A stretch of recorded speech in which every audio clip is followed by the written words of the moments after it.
저에게 과제를 짚어본 건데요. 부제를 이렇게 나눴어요. 새로운 불균형의 의미와 기업발전. 취지에서 아마 가장 중요한 건 앞에 새롭다라고 하는 단어가 가장 중요할 것 같습니다. 그래서 불균형이라고 하는 것이 사실은 새로운 건 아닌데 여러 가지 데이터하고 그동안 진행되는 걸 보면 2000년대에는 그래도 그 이전보다는 균형 발전을 위한 에너지가 나름대로 강했던 게 아닌가라고 하는 생각이 듭니다. 정치적인 차원에서뿐만 아니라 실제 밑바탕이 되는 경제에 있어서도 균형 발전을 위한 에너지가 많이 있었는데 대략 이제 2000년대 후반서부터 진행되는 거대한 이제 산업의 구조적 변화 속에서 수도권과 비수도권을 놓고 보면은 압도적으로 수도권으로 많이 몰리는 현상들이 많이 관측이 돼서 그것을 놓고 이제 새로운 불균형의 잉태라고 표현을 해봤고요.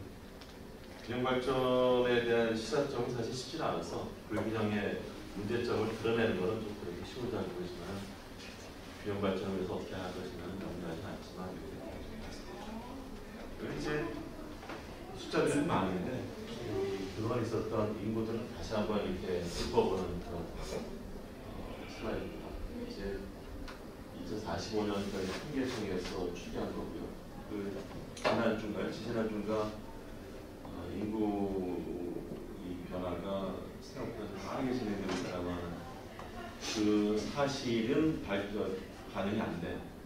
그 사실이 나오기 전까지 이제 대략 단기간에 걸친 통계청이 추계했는데 제가 신문을 다시 한번 보니까는 여기서 나오는 경향이 그대로 좀 더 강화된 것으로 이렇게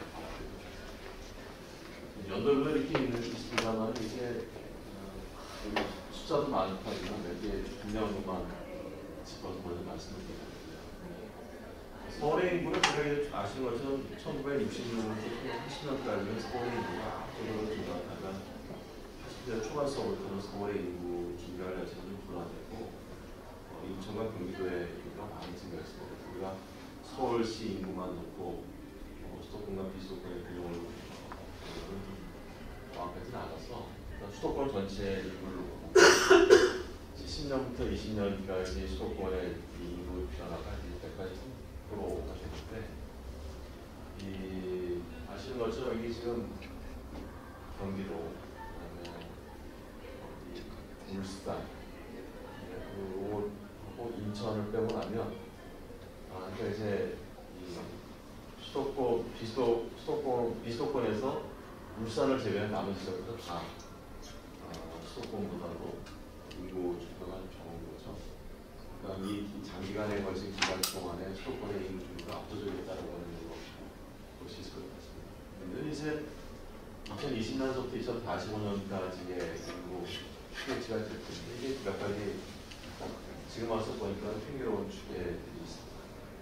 우선은 생각보다 이제 뜻밖의 잘 버틴다고 판단되는 게 이제 강원도가 생각보다 감소하는 데가 많은데 강원도가 괜찮은 거. 그다음에 충청 남북도가 괜찮은 건 우리가 이미 알고 있는 거고 숫자는 좀 이따 드릴 말씀과 같이 이제 논의할 것들이 있어서 눈여겨보시면 인구 자체는 이제 충청도가 5.6% 충청 남도가 1.10% 이렇게 증가하는 모습을 보이고 있고 그 다음에 이제 전라남북도 경상남도가 좀 심각하게 변하는 수준인데 전라남북도, 경상남도 같습니다.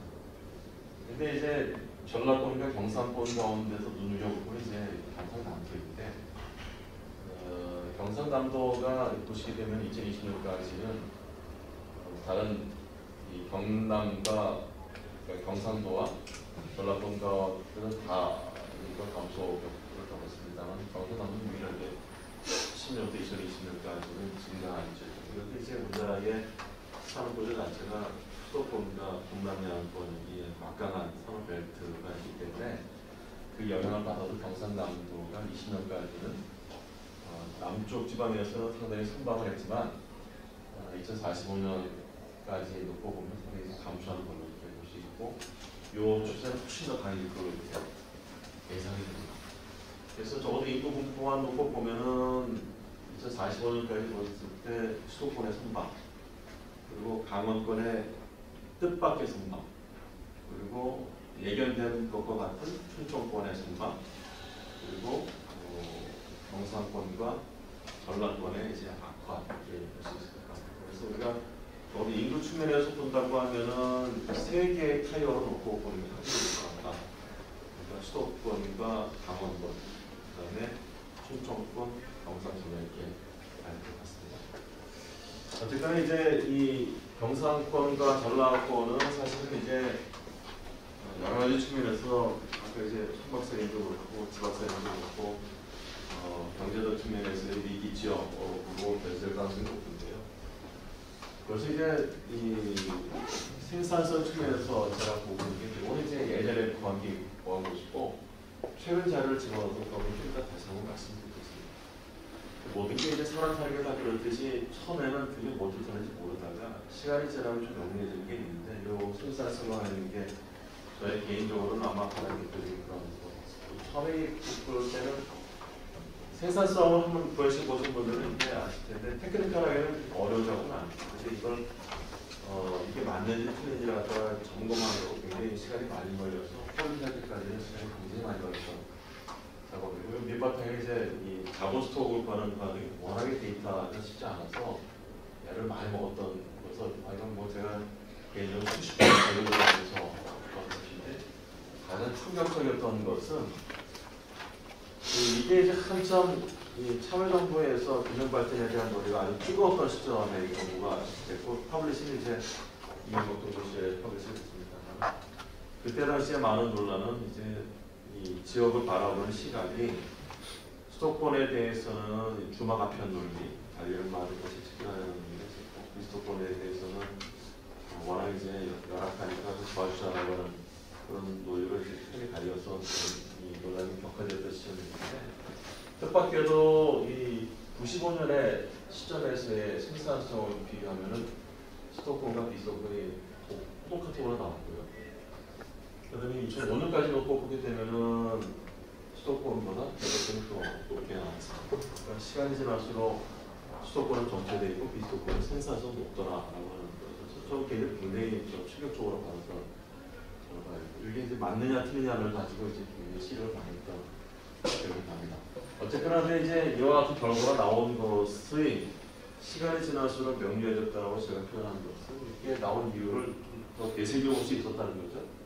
도대체 왜 95년과 비교했을 때 2005년에 비수도권의 생산성이 더 발전한 것으로 나타날까에 대해서 고민했다는 말씀인데 이 우리나라의 근간이 되는 산업 주로 이제 중소장대형의 제조업들인데 제조업들이 다 비수도권에 아까 말씀드렸던 것처럼 동남아권을 비롯해서 다 남해안권 또 부유산 당진 쪽에 다 포진되어 있는데 여기 있던 산업들이 2000년대 초반과 중반에 정말 글로벌 차원에서 아주 막강한 경쟁력을 갖추면서 위세를 떨치던 그런 시절입니다. 그러니까 이제 그것들이 반영된 게 아닌가 싶고요. 근데 문제는 이제 최근 데이터들인데 2006년부터 2010년까지의 생산성을 중요하게 아주 굉장히 엄청난 반전이 지금 나오는 거예요.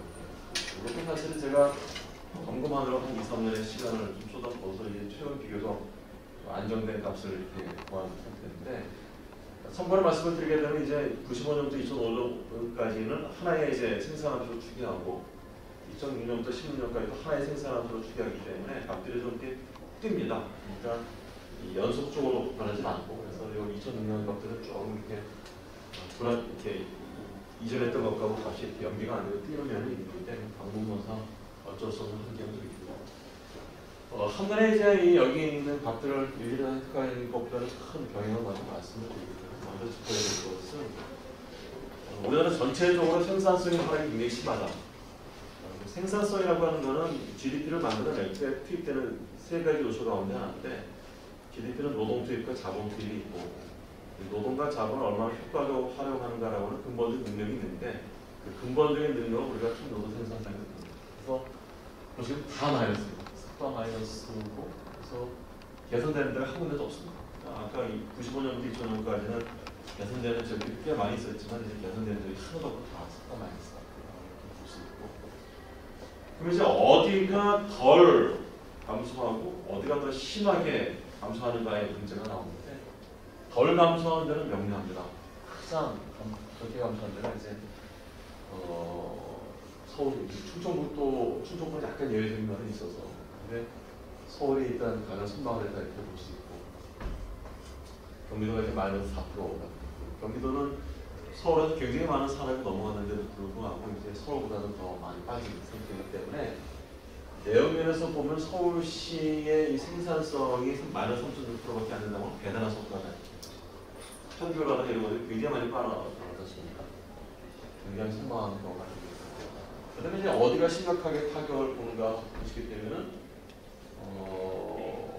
울산광역시 이게 제로 침체가 나타나고 있다. 아마 이 국가적인 재난에 가까운 사태의 하나의 이 경보다 이렇게 볼 수 있겠고 뜻밖의 이제 인천광역시가 최근에 굉장히 많이 타격을 본 게 있고 이게 이제 첨단 좀 이따 말씀드리는 것과도 연계가 되는데 인천은 수도권 안에서는 그야말로 전통적인 제조업이 굉장히 많은 동네고 이 부분에서 울산광역시에서 이렇게 생산성 하락한 것과 마찬가지로 전통적인 제조업들이 심각하게 타격을 받고 있고 비록 수도권이라고 하더라도 산업 측면에서의 구조적인 변화의 회오리를 벗어나지 못한다는 것을 우리가 생각해 볼 수 있고 그 다음에 이제 남쪽으로 오게 되면은 이제 탄탄했던 경상남도가 이제 상당히 타격을 보고 있습니다. 산업 기반의 기존이 취약했던 경상북도도 그런 가능하고 있고 전라남북도도 역시 마찬가지고 전라남도의 경우에 굉장히 심각하게 보고 충청권의 경우는 우리가 눈여겨봐야 되는 것이 이 충청북도, 충청남도 있습니다만 이 충청남도의 경우에는 아까 인구 이렇게 눈여겨보시라고 말씀드렸습니다만 인구가 많이 증가했는데 충청남도 쪽에 인구가 증가한 것이 생산성의 향상으로는 지켜되지 않더라.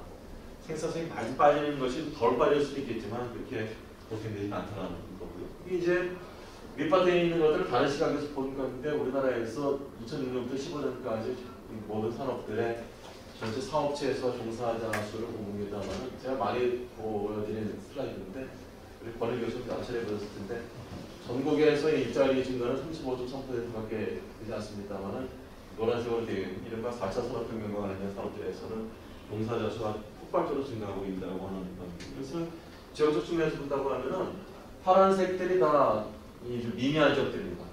서울과 수도권은 아주 압도적으로 탄탄하게 되는 걸 볼 수가 있고 비수도권 지역에서 몇몇 지역만 빼고 나면 다 엉망인 그런 상태가 될 텐데 대전과 충북, 충남 쪽은 종사자 수 측면에서 괜찮습니다만 생산성 향상으로는 별로 연결이 안 되고 있다. 그래서 충청권에서의 이 4차 산업혁명과 관련된 핵심 산업에서의 종사자 수 증가는 상당히 허수다 이렇게 볼 수 있어서 내변상으로 인구 증가가 돼서 괜찮을 것 같지만은 내용은 떨어지는 면이 있고 이 부분은 이제 제가 지금 세종 국가산업단지 이 과제의 피해를 맡고 있는데 이 과정에서 함께 작업하고 있는 박정일 교수님하고 송대민 교수님께 당부드린 게 있는데 그 결과가 좀 흥미로운 것들이 있어서 가지고 왔습니다.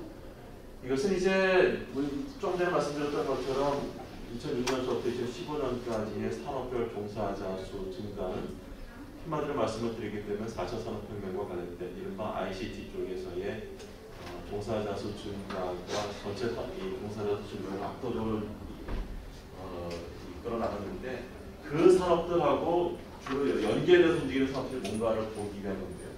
이 표를 볼 때 핵심 포인트는 두 가지입니다. 우선 동파 업종이라고 하는 것은 대체로 이제 전통적인 제조업들인데 이 전통적인 제조업들은 정보통 산업하고의 상관성이 굉장히 떨어집니다. 반면에 앞으로 굉장히 빠르게 성장할 것으로 예상되고 미래 경제 성장을 확실하게 주도할 것으로 예상되는 자율주행 신재생 에너지 산업들은 ICT하고의 상관관계가 상당히 높은 걸 우리가 볼 수 있습니다. 그러니까 그 얘기는 뭐냐면은 아까 말씀드렸던 것처럼 서울과 수도권 중심으로 해서 첨단 4차 산업혁명과 관련되는 일자리가 빠르게 증가하고 있는데 그 빠르게 증가하는 ICT 일자리와 더불어서 달라붙어서 쭉쭉쭉 증가한 산업들이 자율주행 신재생 에너지 이런 것들인데 저것도 결국은 다 이런 경향을 놓고 본다면 상관관계를 놓고 본다고 하면은 이스톡홈보다 스톡홈을 압도적으로 다 몰릴 가능성이 높다라고 하는 것을 강력하게 보여주고요. 참고로 자율주행과 신재생 에너지는 기존의 산업교육 코드가 없기 때문에 저희들이 최초 모여서 다시 집계하는 것이 되겠습니다.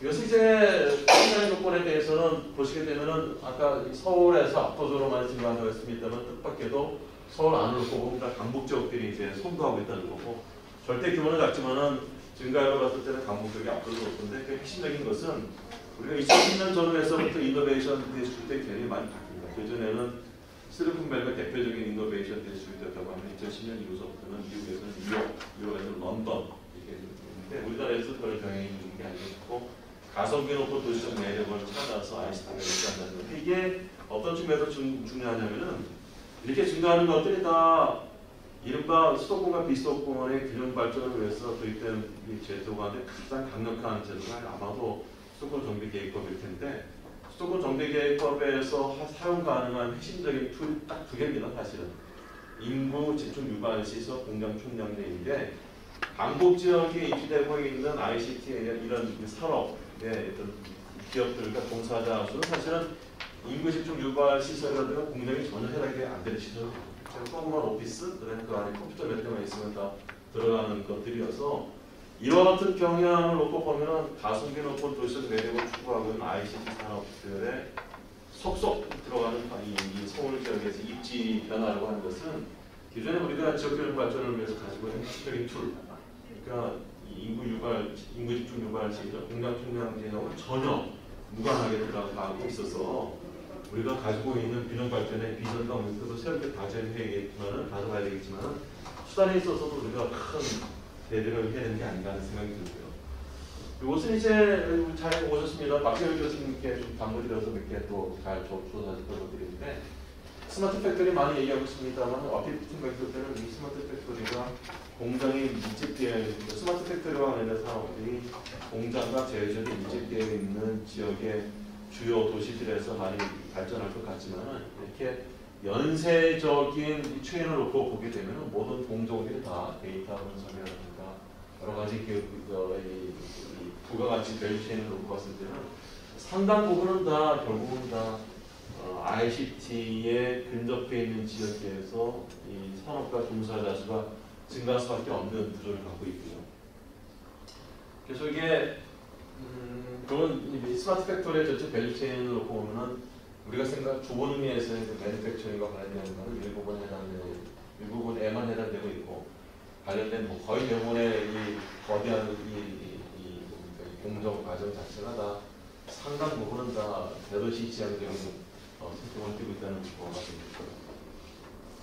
실제로 이제 스마트 팩토리 관련돼서도 제가 이제 하는 다른 연구에서 보게 되면은 공장에 들어가서 어떤 부분을 디터마이제이션 할 것인가를 결정을 하고 거기에 따라서 거기에 맞는 시제품을 만들고 소프트웨어를 만들고 장착을 하고 가동하는데 수십 번, 수백 번, 수천 번의 피드백을 거쳐야 되기 때문에 굉장히 이제 ICT와 기획 쪽하고 공장하는 사람들하고 굉장히 많은 피드백을 해야 되는데 공간상으로 떨어져 있을 때는 어려운 일이 많이 있습니다. 이건 이제 자율주행 차량 산업의 현황을 본 건데 아까 말씀드렸던 것처럼 기존의 산업분류 코드를 갖다 다 최초화해가지고 만들거든요.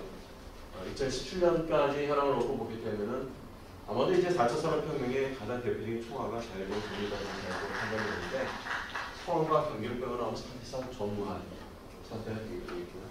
울산에 약간 있고 충남 여기 이 정도 있는 정도가 되겠습니다. 이것은 이제 자율주행차뿐만 아니라 에너지 산업 현황에서도 마찬가지가 되겠습니다. 특히 이제 마이크로그리드, 신재생 에너지 (ESS). 근데 요즘 ESS의 산업 증가가 폭발적인 증가를 보이고 있습니다. 작년에 거의 70%, 올해 한 60% 이렇게 예상되고 있는데 역시 서울과 경기 외에는 사실 마땅치가 않고 우리가 사업체 수라든가 종사자에서 어느 측면으로 보더라도 다 그런 상태가 되고 있고 이게 생각보다는 얼핏 생각했을 때는 이 성격상, 산업의 성격상 이것을 많이 수요 이쪽을 많이 원하는 이쪽에 대한 수요가 높은 것들은 산업은 기존의 주력 산업들이 있는 지역일 것으로 예상이 되는데 그런 측면에서 본다고 동남 해안권은 너무나 미약하게 예상보다 라는 상태가 되어 있고 오히려 서울과 경기가 굉장히 많다고 하는 것은 결국은 이 산업들이 4차 산업혁명의 시대는 우리가 소프트웨어 중심 사회라고 얘기하는 것처럼 기획을 하고 소프트웨어를 만들고 그것을 적용을 해보고 평가하는 수많은 과정 자체가 다 고급 지식 산업이 되기 때문에 이런 것들을 놓고 본다고 하면 어쩌면은 아까 이제 생산성의 변화를 말씀드렸는데 생산성의 변화 아까 최근 보여드린 것은 2006년부터 15년까지인데 미래 산업을 대표하는 이 산업에서의 공간적 분포가 압도적으로 서울 경기 등에 휩쓸려 있는 걸로 봐서는 이와 같은 변화가 앞으로 더 심화될 때 지금 현재 우리가 4차 산업혁명이 이제 겨우 구입 단계라고 보는데 더 심화됐을 때는 어떤 식으로 국토 균형 발전이 국대 불균형이 더 될지는 생각하고 있습니다. 로봇의 경우에는 간단하게 말씀드리겠습니다만 이건 약간 희망적인 측면에서 말씀드리고자 하는 건데요. 미국의 경우는 로봇 산업에서 노란색, 고동색인 것은 로봇의 제조업체가 되겠고 이쪽은 이제 검은색에 가까운 것은 로봇에 들어간 핵심 부품들의 생산인데 공간적 분업이 있다는 거죠. 그래서 이제 이 기존의 러스트 벨트들은 로봇의 제조, 완성 단계에서의 산업에 집중되어 있고 이 미국의 주요 대도시, 그러니까 뭐 보스턴이라든지 뉴욕이라든지 피츠버그이라는 동네들은 로봇에 들어가는 하이엔드 부품 쪽으로 다 특화되고 있어서 나름대로 상승하고 있다는 그런 얘기 있고요. 그리고 또 마찬가지입니다. 그래서 크게 봐서 말씀을 드리기 때문에는 아마 이제 균형 발전에 대한 것을 우리가 펼쳐나갈 때 일단 첫 번째는 수도권과 비수도권에서 새롭게 진행되고 있는 불균형의 심화를 액면적인 객관적인 사실로 우리가 받아들일 필요가 있을 것 같고 그 상황 속에서 이제 펼쳐나갈 수 있는 서로 선생하시는 걸 포함해야 될 것 같은데 큰 틀에서 본다고 하면 수도권은 결국 이제 개념 설계 쪽으로 가야 되지 않겠는가 생각이 들거든요. 이제 비메모리 반도체라든지 또 자율차용의 그 개념 설계, 또 반도체, AI 같은 고난도의 개념 설계는 수도권에서 하겠지만 비수도권 쪽에서는 이제 주로 제조업의 디지털 트랜스포메이션 쪽으로 우리가 강화해야 되겠다 이렇게 생각이 듭니다. 사실은 전체적으로 본다고 하면은 막강한 파워는 개념 설계 쪽에서 나옵니다만은 전 세계적인 산업의 변화를 놓고 보면은 개념 설계가 적용된 현장에서의 디지털 트랜스포메이션이 뽑아내는 부분가 훨씬 더 큽니다. 그래서 그런 측면에서 수도권과 비수도권의 앞으로 균형 발전을 위한 논의가 좀 더 진행이 되지 않겠나 생각을 합니다. 그 다음에 이제 어떤 형태가 되는지 간에 그 서울에서의 강북 쪽에서 나타난 변화를 놓고 그 연장선상에서 본다고 하면은 앞으로 도시가 경쟁력을 회복하기 위해서 가장 중요한 것은 결국 가성비 높은 도시적 매력이 중요하다는 거고 그렇지 강북이 강남과 비교했을 때 가지고 있는 매력이라고 하는 것은 집값 싸고 임대료 싸고 대중교통 편리하고 그러면서도 대학이 많고 또 그러면서도 홍대도 있고 대학로도 있고 경복궁도 있고 서촌이라든가 북촌 같은 아름다운 카페도 있고 그런 것들이 이제 우리가 도시의 재생 측면에서도 생각을 해봐야 될 것 같은데 실제로 그런 변화가 부산 같은데 뭐 일부 광주는 약간 미약하긴 합니다만 그런 트렌드도 있고요. 그래서 일부 대도시들에서 쇠퇴한 동네이지만은 아까 지금 말씀드렸던 가성비 높은 도시 재력을 조금이라도 도시 매력을 가지고 있는 지역들에서는 일자리가 꽤 빠르게 증가하고 있는 것을 우리가 볼 수 있고 이런 것들이 좀 더 앞으로 정책적으로 중요하지 않겠는가 싶고요. 마지막으로 이제 비수도권 지역에서 우리가 가장 생각해야 될 것은 여기 제조업의 디지털 트랜스포메이션을 강조했습니다만 이것은 결국은 제조업의 디지털 트랜스포메이션이라고 하는 것은 결국 제조업과 비제조업의 융복합입니다.